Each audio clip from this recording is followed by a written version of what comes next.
साजन विकलाई चाहिँ निर्ममतापूर्वक करिबन 15-20 जना प्रहरी एउटा व्यक्तिमाथि बर्बरतापूर्वक पशुवत ढङ्गले उत्रिएको छ। टाउकोमा त तपाईँको त्यो लट्ठी 4वटा लट्ठी चाहिँ भाँचेको म आफैले देखेको। सरकार यति विघ्न पशुवत भएर किन निस्किन्छ, सरकार यति विघ्न हिंसक भएर किन निस्किन्छ भन्ने एउटा नेपाल सरकारलाई चाहिँ विरोध र भत्सना कार्यक्रम पनि हो। कोभिड-19 सँगसँगै जातीय भेदभाव तथा छुवाछुत रूपी कोरोना भाइरससँग पनि हाम्रो समाज, हाम्रो देश लडिरहनु परेको छ। सँगसँगै राष्ट्रियताको लडाइँ पनि हामी यसलाई लडिरहेका छौँ। माइतीघर मण्डलामा 2टा एजेन्डा उठाएर हामी यहाँ सरकारलाई ध्यानाकर्षण गराउनको लागि उभिएका थियौँ। त्यो घटनालाई आज राजछोप गराउनको लागि विभिन्न राजनीतिक शक्तिहरू र विभिन्न पूर्व सांसदहरू, पूर्व मन्त्रीहरू यो घटनामा चाहिँ हत्या होइन कि यो घटनालाई चाहिँ मृत्युको रूप दिन खोजिरहेका छन्। पीडितको त्यो मनोभावनालाई चाहिँ सम्बोधन हुने गरी, अनुभूति हुने गरी कारबाही गर भन्नु चाहिँ हाम्रो अपराध हो। तमाम नेपालीको चाहिँ भावनालाई कुल्चेर चाहिँ यो सम्झौतालाई चाहिँ पारित गर्नु हुन्न भन्नु हाम्रो अपराध हो। यो कस्तो खालको लोकतन्त्र हो, यो कस्तो खालको गणतन्त्र हो, यो कस्तो खालको कायदा हो? म यो नेपाल सरकारलाई म सोध्न चाहन्छु। हाम्रो नेपाल सरकार चाहिँ विदेशी शक्ति सामु टेकिसक्यो।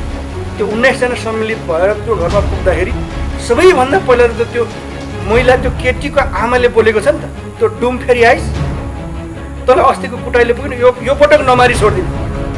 अर्को कुरा के छ भन्दाखेरि फेरि यो लकडाउनको बेलामा त्यत्रा मान्छेहरू लिएर गएपछि तिनीहरूको दुर्गति त हुने त यही हो भन्ने खालको त्यो खालको एक खालको तर्क छ नि, त्यो प्रति मलाई दया लागेर। किन भन्नु, यदि लकडाउन ती 19 जना मान्छेलाई लाग्छ भने त्यो ओडा अध्यक्ष लगायतका 200 जना भित्र लाग्छ कि लाग्दैन? त्यो ओडा अध्यक्षलाई याद छ कि छैन लकडाउन छ कि छैन भनेर? लकडाउनलाई परिपालना गर्नलाई नेतृत्व गर्नुपर्ने मान्छे, निर्देशन दिनुपर्ने मान्छे हत्यामा संलग्न हुने, त्यो अपराधीको टाउको चाहिँ प्रहरी चौकीमा बुझाउन नसकेसम्म यो घटना दोहोरिरहन्छ।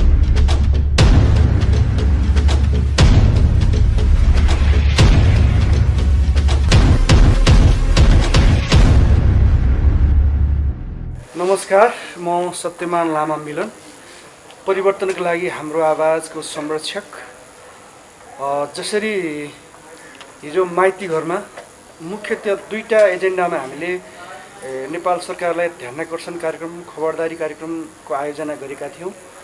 जस्तै कि हाम्रो अभियानको ब्यानरबाट मुख्यतः आह्वान गरेर विभिन्न अभियानहरू, स्वतन्त्र राष्ट्रिय अभियान लगायतको अन्य अभियानसँग अलायन्स गरेर हामीले जुन खालको कार्यक्रम गर्दै शान्तिपूर्ण रूपमा तपाईँको कार्यक्रम गर्दै निषेधित क्षेत्रभन्दा वरै बसेर प्रहरी प्रशासनले तोकेकै स्थानमा हामीले कार्यक्रम गर्दै जसरी चाहिँ तपाईँको पछाडिबाट चाहिँ पानीको फोहरा समेत ल्याएर अटोमेटिक ढङ्गले तपाईँले यो दमन गर्ने शैलीमा जुन बर्बरतापूर्वक उत्रियो, त्यो बर्बरताको शिकार चाहिँ हाम्रो यो परिवर्तनको लागि हाम्रो आवाजको संयोजक तपाईँको साजन विकलाई चाहिँ निर्ममतापूर्वक करिबन 15-20 जना प्रहरी एउटा व्यक्तिमाथि बर्बरतापूर्वक पशुवत ढङ्गले उत्रिएको छ। कुनैले बुटले हानेका छन्, कुनैले लट्ठीले हानेको छ, कुनैले लतारी राखेका छ। जसै कारणले उहाँको चाहिँ शरीरमा, टाउकोमा त तपाईँको त्यो लट्ठी 4वटा लट्ठी चाहिँ भाँचेको म आफैले देखेको। सरकार यति विघ्न पशुवत भएर किन निस्किन्छ, सरकार यति विघ्न हिंसक भएर किन निस्किन्छ भन्ने एउटा नेपाल सरकारलाई चाहिँ विरोध र भत्सना कार्यक्रम पनि हो। र हामीले अब जसरी हिजो हाम्रो शान्तिपूर्ण कार्यक्रममाथि दमन र तपाईँको चाहिँ निरङ्कुश ढङ्गबाट, तानाशाही ढङ्गबाट उत्रेको छ, त्यसको विरुद्धमा चाहिँ हामीले विरोधका चाहिँ क्रमबद्ध कार्यक्रमहरू गर्ने र एमसिसी र रुकुम नरसंहारको विरुद्धमा सम्भव भएका जिल्लाहरूमा, हरेक जिल्लाहरूमा चाहिँ हामीले तपाईँको यो लकडाउनको पिरियडलाई पनि रेस्पेक्ट गरेर, लकडाउनलाई पनि परिपालना गरेर क्रमबद्ध कार्यक्रम गर्ने भन्ने हेतुका साथ, उद्देश्यका साथ आजको यो पत्रकार सम्मेलन कार्यक्रम आयोजना गरिएको। साथीहरूले पनि हाम्रो सम्पूर्ण अभियानका सम्पूर्ण साथीहरू यहाँ मौजात किन छैनौँ भने लकडाउनले गर्दाखेरि हामी धेरैजना चाहिँ यहाँ भिडभाड गर्दाखेरि फेरि त्यो पनि शोभनीय हुँदैन भन्नका निम्ति चाहिँ हामी मात्र चाहिँ यहाँ उपस्थित भयौँ।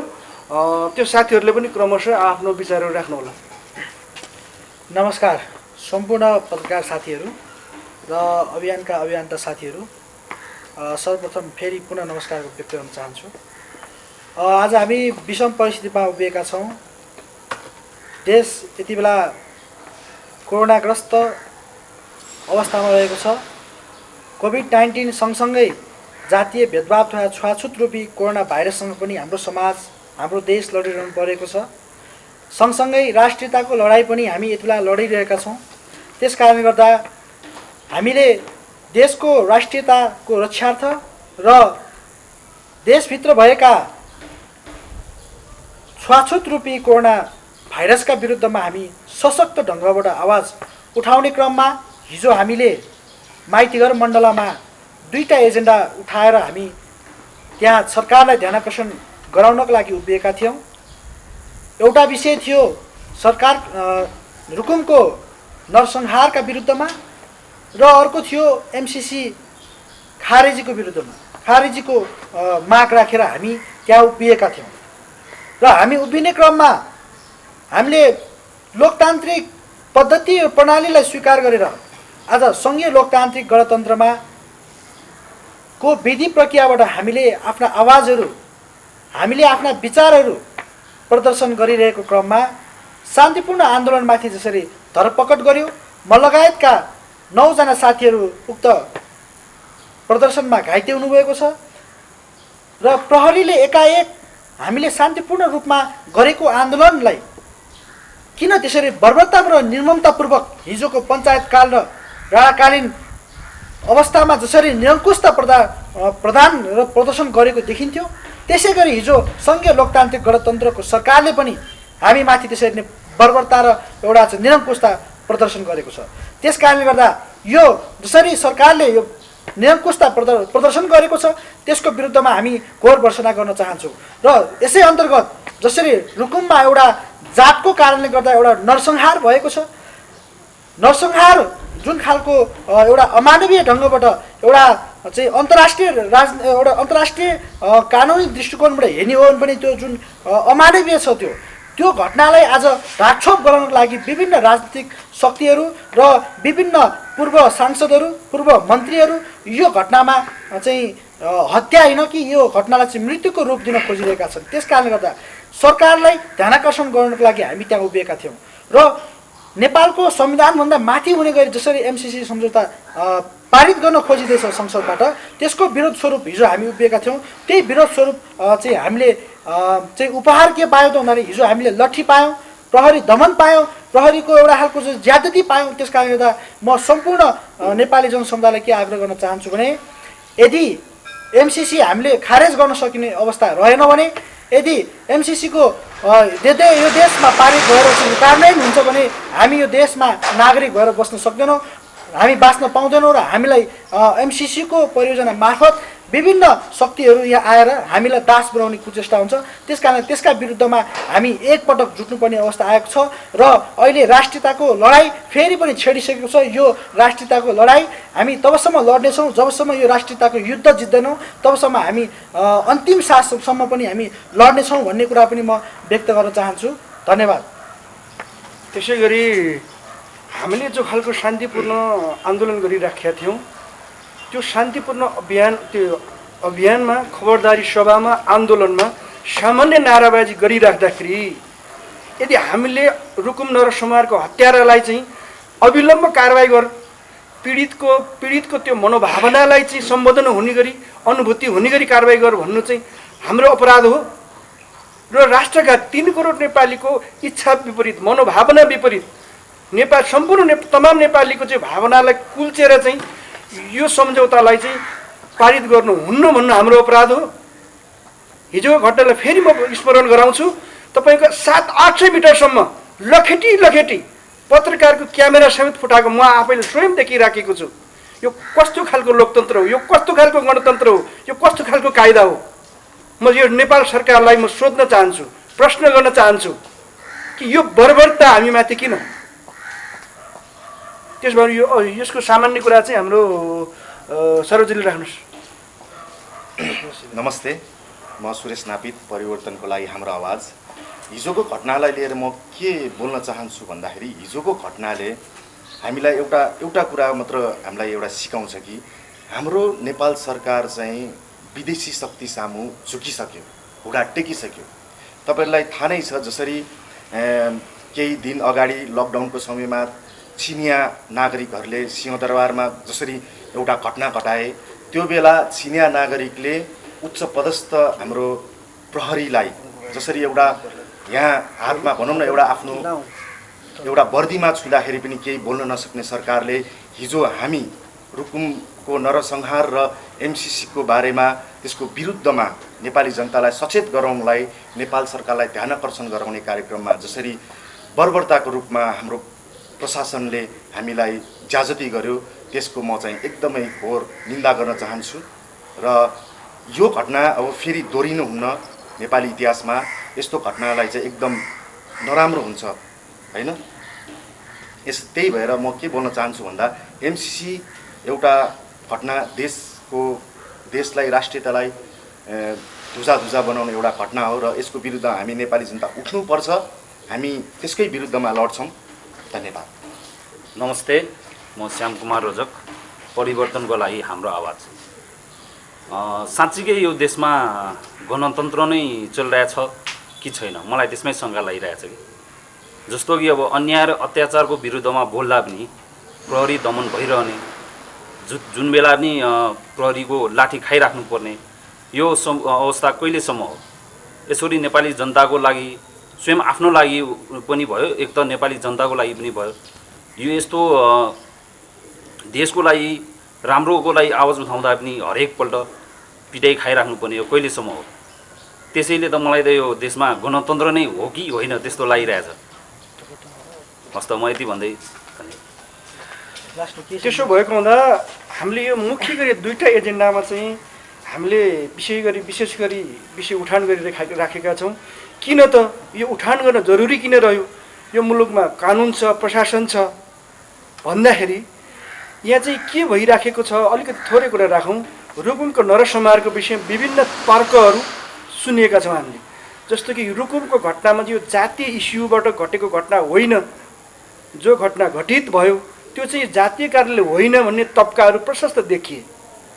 त्यो हो कि होइन यो सञ्चारकर्मी मित्रहरूले पनि मनन गर्नुपर्ने कुरा हो। यो समग्र 3 करोड नेपालीले मनन गर्नुपर्ने कुरा के हो त भने त्यो तब्काले त्यो कुरा किन उठाइरहेका छन्? आफ्नो जातको लागि, आफ्नो वर्गको लागि, आफ्नो वर्गको सापेक्षतामा किन बोलिरहेका छन्? म टिस लागेर आउँछ, मलाई दया जागेर आउँछ त्यो दरिद्र आत्माहरूप्रति, दरिद्र सोचहरूप्रति। किनभने त्यो तपाईँको जातीय कारणले चाहिँ सम्मानजनक विवाह हुन नसकेर नै त्यो घटना घटेको हो। किन त? त्यसको ज्वलन्त उदाहरण के हो त भन्दाखेरि यो घटना घट्नुभन्दा अगाडि करिबन 1 वर्ष अगाडि पनि अजित लगायतका 2-3 जना साथीहरू संयमतापूर्वक, विनम्रतापूर्वक त्यो घरमा पुगेर कुरा गर्न जाँदाखेरि त्यो बेला पनि निर्ममतापूर्वक कुटेर प्रहरीमा बुझाएर 1 रात कस्टडीमा राखेको चाहिँ उदाहरण हामीले सुन्यौँ नि। त्यो वास्तविकता हामीले सुन्यौँ नि। भन्दाखेरि अहिले पनि अस्तिको घटना पनि घटनामा पनि त्यो 19 जना सम्मिलित भएर त्यो घरमा पुग्दाखेरि सबैभन्दा पहिला त त्यो महिला, त्यो केटीको आमाले बोलेको छ नि त, त्यो डुम फेरि आइस तँलाई अस्तिको कुटाइले पुग्न यो पटक नमारी छोड्दिन। जसरी जातलाई इङ्गित गरेर बोलिराखेको छ भनेपछि यो जाति इस्यु नभएर यो कुन इस्युले बोले, कुन इस्युले घटना घटेको हो?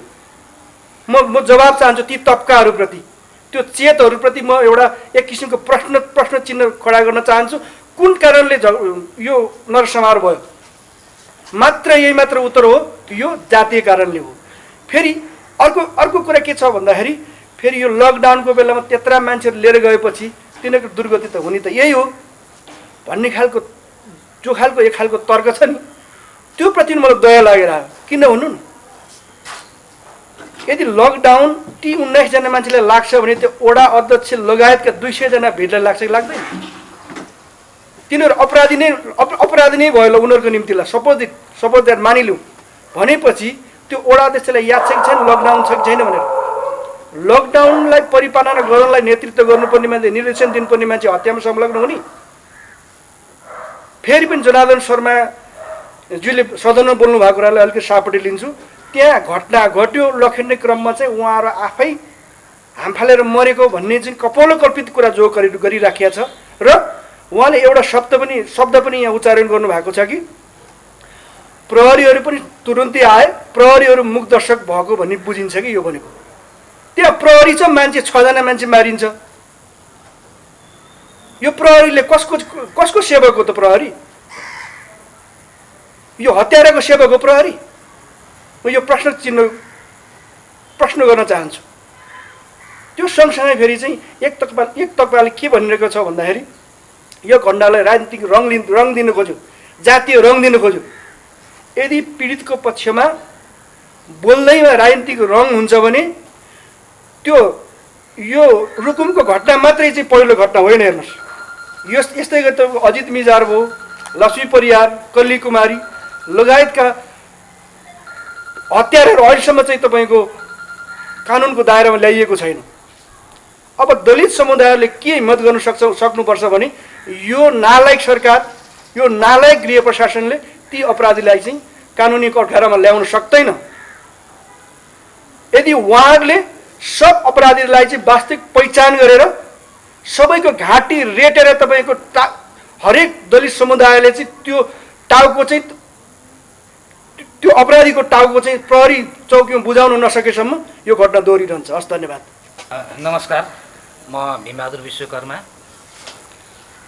भक्तपुर। र हिजो जुन एमसिसी लगायत रुकुम चौरजारी हत्याकाण्डको विषयमा जुन प्रदर्शन भयो माइती घर मण्डलामा, त्यहाँ प्रहरीले व्यापक दमन गर्यो र त्यो धरपकडमा कयौँ हाम्रा साथीहरू घाइते हुनुभयो, कयौँलाई गहिरो चोटपटक लागेको छ र कयौँ अङ्गभङ्ग हुनुभएको छ। र सरकार लाग्छ अब कस्तो गतिमा जान चाहिरहेको छ। रुकुम घटनालाई चाहिँ मैले सरसरी अध्ययन गर्दा, सरसरी हेर्दाखेरि त्यहाँ जुन किसिमको निर्ममतापूर्वक त्यो हत्या भयो, त्यो हत्यालाई लुकाउनको लागि त्यहाँको स्थानीय वडाध्यक्ष लगायत स्थानीय प्रहरी प्रशासन त्यहाँ पहिल्यै उनीहरूको त्यो पूर्व योजना अनुरूप नै भएको देखिन्छ। जब केटाहरू त्यहाँ जाने कुरो चाहिँ त्यो केटाको स्थानीय गाउँबाटै त्यहाँ मेसेज गइसक्यो, यसरी केटाहरू आउँदैछन् भन्ने त्यहाँका उयोहरूलाई सूचना दिइसके। त्यहाँका मान्छे चाहिँ रेडी पोजिसनमा बसिरहेको र केटाले पहिला गएर नि मार खाएर आइरहेको र पछि पनि अब केही धम्की दिइरहेको केटाले चाहिँ त्यहाँ।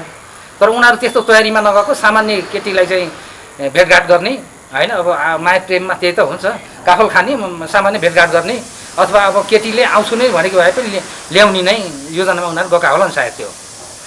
र त्यहाँ चाहिँ उनीहरू चाहिँ अब भीषण योजनामा आउन लागे भनेर उतापट्टि चाहिँ व्यापक तयारीमा बसेछन्। वडा अध्यक्षको नेतृत्वमा यो भएको र वडा अध्यक्षको अहिले भतिजो जुन मिडियामा जसरी कुर्लिन्छन् अपराधी, ती अपराधी मिडियामा आइरहेछन्। सरकारले सबै अपराधीहरूलाई गिरफ्तार गर्न सकिरहेको छैन। त्यहाँ कमसेकम रुकुम चौरजारी घटनामा कमसेकम 70का 50 जनाभन्दा बढी युवाहरूलाई आजीवन कारागार हाल्नुपर्छ। यदि त्यस्तो भएन भने दलित समूहले अब चाल्ने कदम, हामीले यो घटनालाई गम्भीरतापूर्वक लिएर अब अगाडि बढ्ने कदम कस्तो हुनसक्छ भन्ने कुरोमा हामी विभिन्न छलफलमा छौँ अहिले र विभिन्न त्यसको रणनीतिक योजनामा छौँ हामी। र त्यो रणनीतिक योजना हामी छिट्टै नै मिडिया सामु प्रस्तुत गर्ने योजनामा छौँ र त्यो घटनालाई सरसर्ती हेरेर अन्तिमसम्म सरकारको निजोट के हुनसक्छ, 2-4 जनालाई केही सजाय दिएर ती सबै अरू अभियुक्तहरू फरार गर्ने हो। राज्य हो नि त यो त। 50औं जनाले 6 जनालाई मार्छन् भने 50औं जना किन जेल नजाने? 1 जना मान्छेलाई 10 जना लाएर मारेछन् भने 10 जनालाई उत्तिकै सजाय हुने कि नहुने भन्ने कुरोको प्रश्न हो। यहाँ अपराधीहरू खुलेआम बस्ने कि अपराधी जेल जाने? अपराधीहरूलाई बचाउन प्रपञ्च त जब पूर्व गृहमन्त्री जनार्दन शर्माले पहिलो संसदमा दिएको सार्वजनिक महत्त्वको जानकारी राष्ट्रलाई नै उनले पहिलो सूचनामै ढाँटिसकेछन् र उहाँ जस्तो उनलाई सूचनामा उताबाट दिए, ढाँटेर बनाइएको रेडिमेड सूचना दिए, त्यस्तै उनले पनि संसदमा भने होलान् सायद पहिलोपल्ट त उसले देखाएको थिएनन्। अहिले त सरसर्ती हरहर्ती देखिसक्यो नि त यो कुरो, मिडिया मार्फत सबै कुरो यथार्थ आइसक्यो। त उनले त्यो कुरालाई सच्याउनु अझ पनि चाहिरहेका छैनन् र ऊ त त्यहाँको घटनालाई उसको भतिजो आफ्नै नातागोता पर्ने, त्यहाँको मेयर आफ्नै नातागोता पर्ने, त्यहाँका स्थानीय त्यो गुन्डाहरू सबै आफ्ना नातागोता पर्ने, नातागोता भोटर मात्रै नभइकन उनीहरू नजिकको नातागोता पनि भएकोले उनले त्यो संसदमा बोलेको पहिलो ऊ चाहिँ सच्याउन चाहिरहेका छैनन्। उनी त्यसमै कायम, जब सच्याउँदैनन् उनी त्यसमै कायम छन् भन्ने कुरो यहाँ बुझिन्छ। र त्यसकारण त्यो हत्यालाई उनीहरू चाहिँ खोलामा आफै हाम फालेर मारियो भन्ने कुरामा अझै पनि राज्य अडिग छ कि के छ, राज्यको धारणा के हो भन्ने कुरो त अझै गोपचोकमै छ। उनीहरू योजनामै छन्, यो घटनालाई कसरी सामसुम पार्ने र कसरी डिसमिस पार्ने योजनामा छन् उनीहरू। जसरी अद्वैत विचार र के अरे हाम्रो लक्ष्मी परियारको हत्या जसरी डिसमिस पारियो त्यसै गरी उनीहरू यो हत्या पनि डिसमिस पार्ने योजनामा छन्।